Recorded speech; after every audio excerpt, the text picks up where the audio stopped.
Thane railway स्थानकामधून Mumbai सीएसएमटीच्या दिशेने जाणाऱ्या सर्व गाड्या रद्द करण्यात आल्या। तर मुलुंड भांडूप या रेल्वे स्थानकातून प्रवासी रेल्वे ट्रॅकवर चालताना दिसतायत। चाकरमान्यांचे हाल आजही या ठिकाणी सुरू आहेत। आजच्या पावसात झालेले दिसून आलेले आहेत, त्याची दृश्य आपण बघू शकतोय। ठाण्यामध्येही पावसाचा परिणाम आपल्याला दिसून येतोय आणि त्यानंतर आता ठाणे रेल्वे स्थानकातून मुंबई सीएसएमटीच्या दिशेने जाणाऱ्या सर्व गाड्या रद्द करण्यात आल्यात। आणि याविषयी अधिक माहितीसाठी आपले प्रतिनिधी प्रेम मोरे हे थेट आपल्या सोबत जोडले गेले आहेत। प्रेम, काय सांगाल, ठाण्यामधली जी रेल्वे आहे लोकल सेवा कोलमडल्याचं दिसून येते आणि लोक ट्रॅकवरून चालतायत, सध्याचे काय अपडेट्स आहेत? आपण पाहिलं तर ठाण्यामध्ये सकाळपासून मुसळधार पाऊस पडतो, याचा फटका सर्वात जास्त कोणाला बसला असेल तर तो चाकरमान्यांना। भले राज्य शासनाने शिस्ती जाहीर केली आहे, परंतु खासगी कर्मचारी हे कामावर जाण्यासाठी सकाळपासून निघाले होते, तरी तेही कामावर पोहोचू शकले कुठेतरी रेल्वेचा खोळंबा झाल्यामुळे प्रवाशांचे मोठे हाल होताना पाहायला मिळतात। सध्या मी ठाणे रेल्वे स्थानकाच्या फलाट क्रमांक 3 वर आहे। आपण जर पाहिलं तर माझ्या पाठीमागच्या ट्रॅक म्हणजे आता मुलुंड भांडूपच्या दिशेवरून जे प्रवासी आहेत ते ट्रॅकवरनं चालत येताना पाहायला मिळतात। महिला आहेत, लहान मुलं आहेत, ज्येष्ठ नागरिक आहेत। तर ही आता ट्रेन या ठिकाणी लागलेली पाहायला मिळते, जी मुंबईच्या दिशेने लागणारी आहे। खरं तर लांब पल्ल्याची ही गाडी पाहिली जाते आणि अनेक प्रवासी जे आहेत मुंबईसाठी गाड्या रद्द झाल्यामुळे प्रवाशांचे, महिला प्रवाशांचे विशेषतः हाल होताना पाहायला मिळतं। आपण पाहिलं तर हा पहिला टप्पा जो आहे तो पूर्णपणे भरलेला पाहायला मिळतो। भरत आपण काही प्रवाशांकडून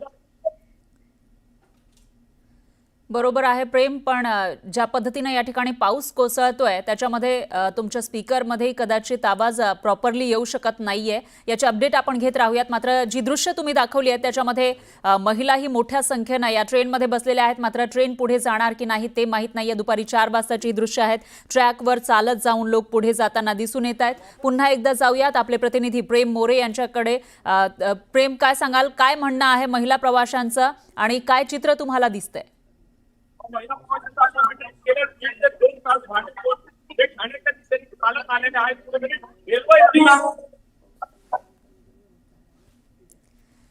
प्रेम, तुमचा आवाज आपल्यापर्यंत पोहोचू शकत नाहीये, पुन्हा एकदा तुमच्याशी कनेक्ट करण्याचा प्रयत्न करूयात। मात्र ही दृश्य अतिशय बोलकी आहेत, एक्सक्लुझिव्ह अशी दृश्य न्यूज 18 लोकमतच्या माध्यमातून ठाणे रेल्वे स्टेशन लोकल स्टेशनची ही दृश्य आपण बघू शकतोय, कशा पद्धतीनं लोक ट्रॅकवरून चालताना दिसत आहेत। यानंतर पुन्हा घेऊयात बातम्यांचा वेगवान आढावा। मुसळधार पावसामुळे मुंबईतल्या लालबाग परिसरातही पाणी साचलं। साचलेल्या पाण्यातून वाट काढताना नागरिकांची तारांबळ उडाली। वडाळा रेल्वे स्थानक परिसरासह रेल्वे स्थानकातही पाणी साचण्यास सुरुवात झाली आहे। गुडघाभर पाण्यातून नागरिकांना प्रवास करावा लागतोय। तर रेल्वे रुळामध्येही पाणी साचलंय, त्यामुळे वाहतूक संथ गतीनं सुरू आहे। मुंबईतील दहिसर पूर्वमधील आनंदनगर मेट्रो स्टेशनच्या खाली असलेला लिंक रोड गुडघ्यापर्यंत पाणी या ठिकाणी भरलेलं आहे आणि त्यामुळे वाहनांना ये जा करण्यात अडचणी येत आहेत। अनेकांच्या दुचाकी पाण्यात बंद पडल्यात, लोक त्यांना बाहेर काढताना दिसत आहेत। गोरेगावमध्ये मुसळधार पावसाने हजेरी लावली। मोतीलाल नगर भागामध्ये पाणीच पाणी साचलं, रस्ते जलमय झाले, त्यामुळे स्थानिकांचे मोठे हाल झाले। मुंबईमध्ये मुसळधार पावसामुळे जनजीवन विस्कळीत झालं आहे। विद्याविहार परिसरामध्ये पावसाचं पाणी साचलं आणि नागरिकांची तारांबळ उडाली। कुर्ल्यात सुरू असलेल्या मुसळधार पावसामुळे रस्ते जलमय झाले, रस्त्यांना चक्क तळ्याचं स्वरूप आलं। तर रस्त्यावर कमरेपर्यंत पाणी साचल्यानं लोकांची मोठी तारांबळ उडाली। अनेक वाहनं पाण्यातच अडकून पडलेली आहेत, त्यामुळे वाहतुकीला मोठा फटका बसल्यानं स्थानिकांचे हाल होत आहेत।